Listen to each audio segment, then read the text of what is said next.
Another video to tell why Sturm should be banned. Why Sturm should not take part of any Global League game. You see, this is a tier 1 battle. I feel sorry for you, Lash. Except if you're amazing. If you're amazing, maybe you can win. Then that would just prove me wrong, and maybe Sturm is legit. Just maybe. This is Master Combine, also known as Multi-Topic Talk. I bring you another replay from a Global League battle I had a few days ago. Let's do this.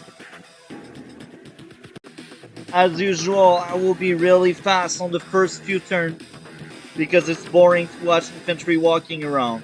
Now you see I'm player 2, so this means I should be slower to get buildings. Of course I will have one building ahead of my opponent, but the rest of the map will be him being ahead of me. But you see, Sturm don't give a F. One turn he get that airport there. That's it. That's just the Sturm way to play. Now that guy is player 1. And yet, he did not reach the airport. Does this ring a bells for you? So now we see more infantry playing around. Another OP move, look at that. I just got through rivers and mountain. I'm like, yo, I will get that building. That guy will take like 3 turns to get his building. I will take 2 turns. Maybe 3 when I think about it. Now I open with a recon because Sturm recon are stupid.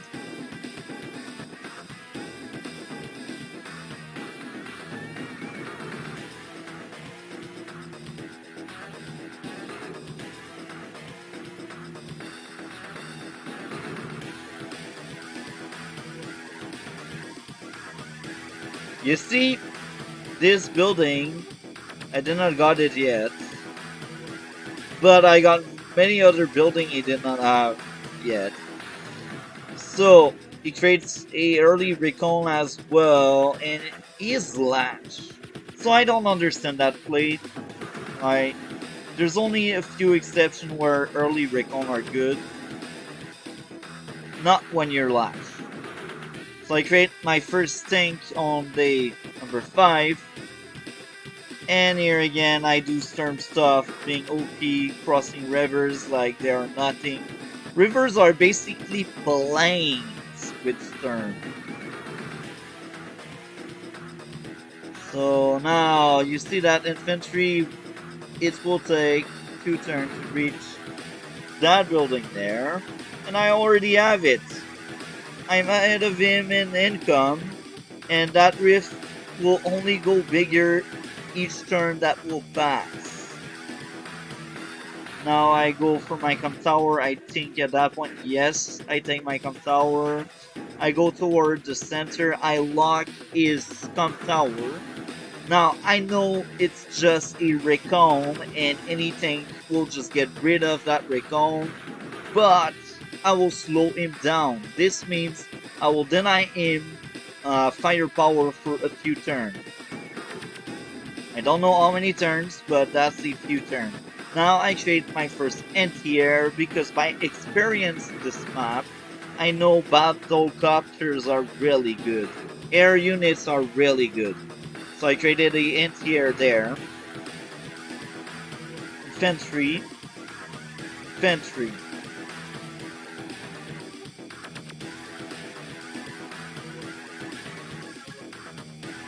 Well, yes, he took the lead for now, but watch out on my next turn.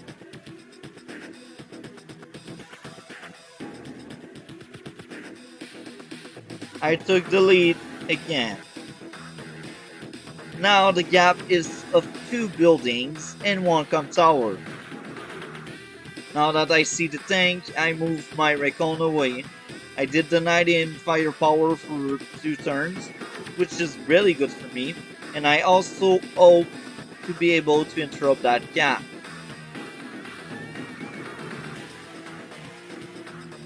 Now he got a crazy turn. He had vision over my recon and my tank, taking 2 shots. And these 2 shots were really amazing. They were the best shots you can get.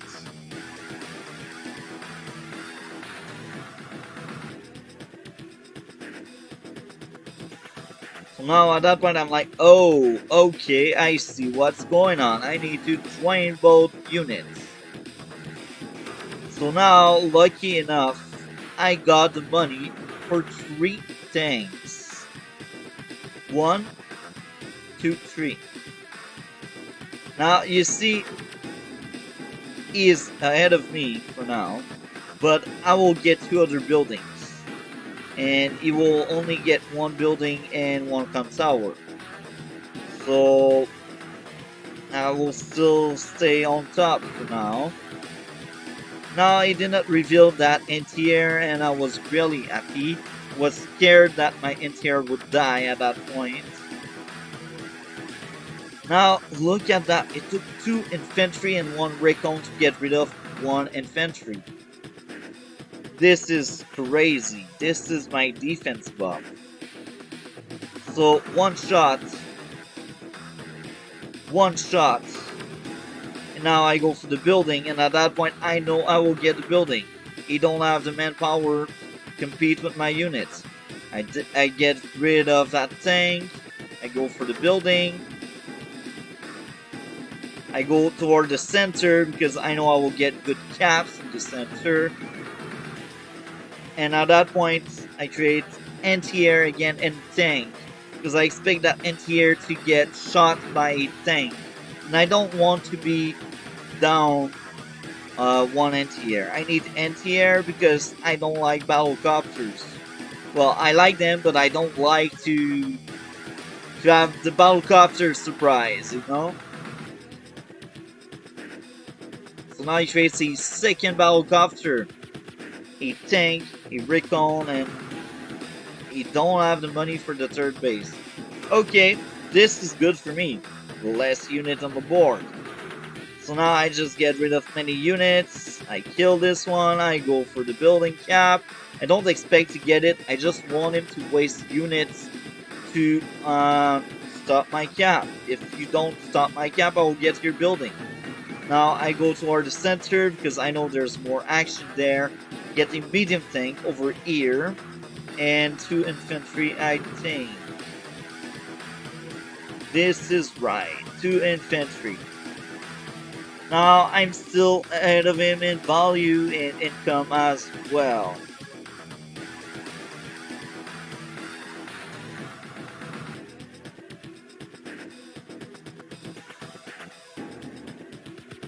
And now this is the point where I'm like, where's my anti-air? Where's my anti-air? Because as I said, battlecopters are really good in this map. So I get rid of the other infantry, I get rid of another infantry, I retreat that injured tank, I try to cap this building. I don't expect to get it, I expect to drive units toward that location. I want him to waste units. If he don't waste units to do this, then I'm happy. I will just cap your building. Because you see, I see that tank. I clearly see it. If you use it, you waste 7k for 1k. Of course, if I have success on getting that building, you will lose more money, but that's tricky. That's why you always need infantry. So now he took care of many units I had, and I think he forgot I had the anti-air in the area. Now, he used a lot of money to enter that gap. He used 11k. Of course, these 2 were already damaged, so this is a bit less, but this is still 11k. These 2 units are occupied. They are not dealing with my other units, and I'm really happy about that. I'm good with that. I'm fine with that. So this is my turn. I take out the infantry. And now this is capture season. He has no unit around. So here we will move forward. Take out the recon, take out the battlecopter, take out the other battlecopter. This turn was really good for me. Now I retreat that infantry because it can still survive for intel. And I take out the battlecopter. At that point, I knew I won because I control most of the map. I will get these two buildings, and I'm about to get another one. I'm about to make him waste units again to interrupt my cap. Medium tank, infantry, and infantry. This is the kind of turn I like to do. Now I am losing a anti-air. I'm so sad about that one. I'm like, I will need more anti-air because I don't like bad surprise, you know?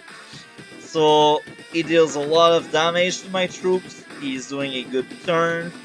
But that's not enough. Because now my turn starts and we have roughly the same value. So this means if I take good engagement, the gap between the both of us will only get bigger and bigger.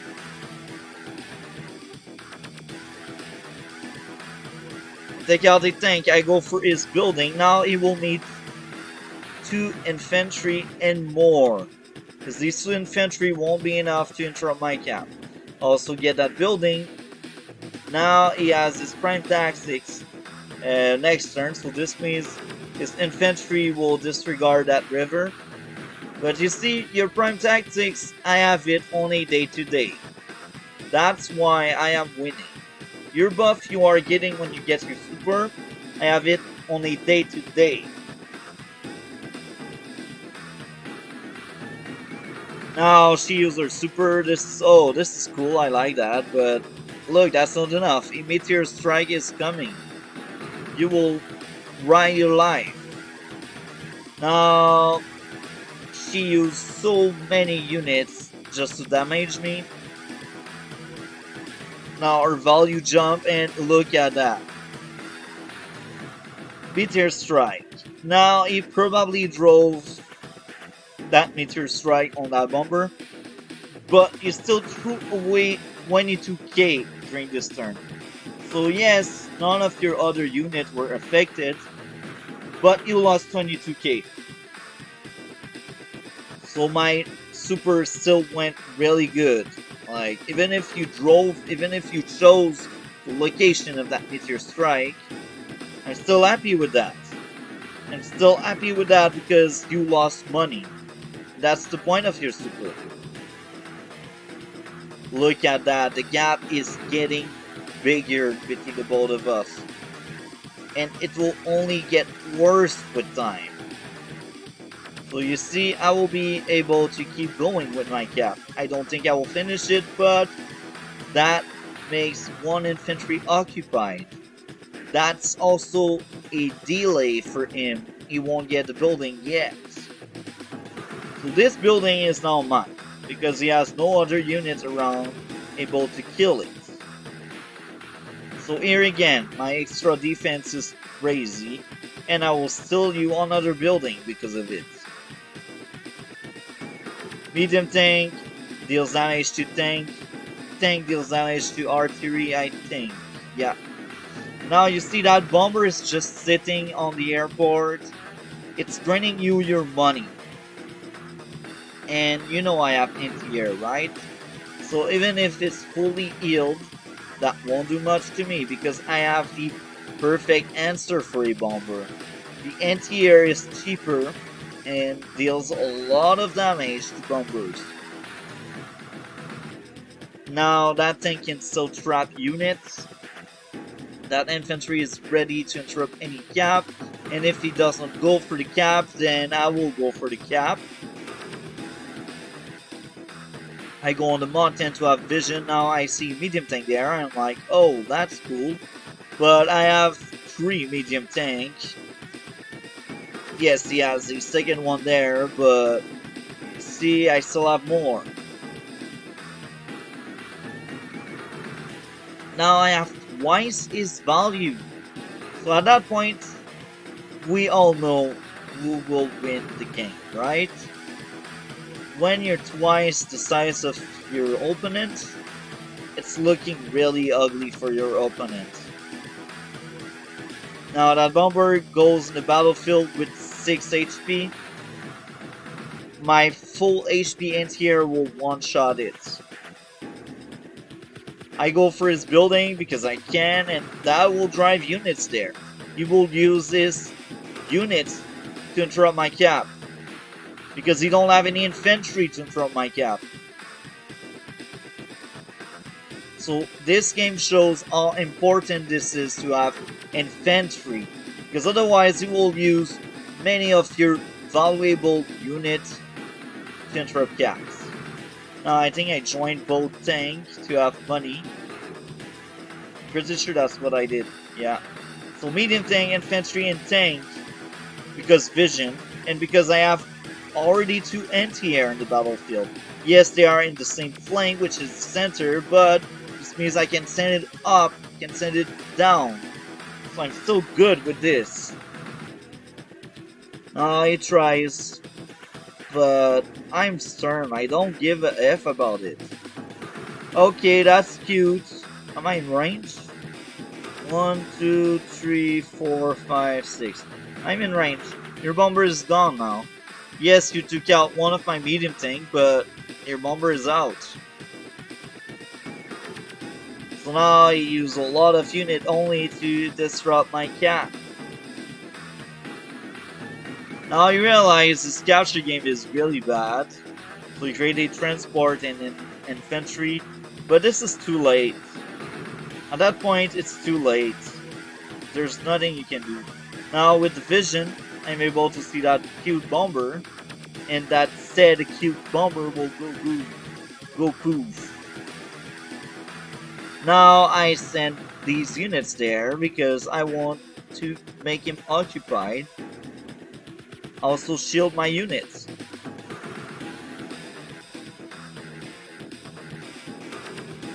So I create anti-air because I expect to lose this anti-air. I create infantry as well because infantry is one of the most important units in the game. I create another anti-air because I expect this anti-air to die as well. And seeing that guy sending a bomber at me like that, I expect more. I'm like, he will have other bombers. That's the only weapon he can use against me. He cannot compete with me with his medium tanks because I have more than him. And because mine are just harder to kill. So now at the moment he resigned, I had the income lead, the value lead. I was winning. So yeah, Sturm should be banned. He should not be part of Double League. He is not a tier 1. He is a tier 0. Yes, he is the weaker out of the tier 0, but he should be tier 0. Now, I will be honest. I did not have much fun with Sturm, but I play him only to prove my point. So far, I think all the Sturm game I had here, all the replays I had, Global League with Sturm, I think I won all of these. And I'm not that good. I'm experienced. I understand this game. But I'm not a good player. And yet, I win. Because Sturm don't require a good player. It only requires someone that understands the game. So, I hope guys enjoyed. Like, comment, and subscribe. We will see each other in future video. Have a great day.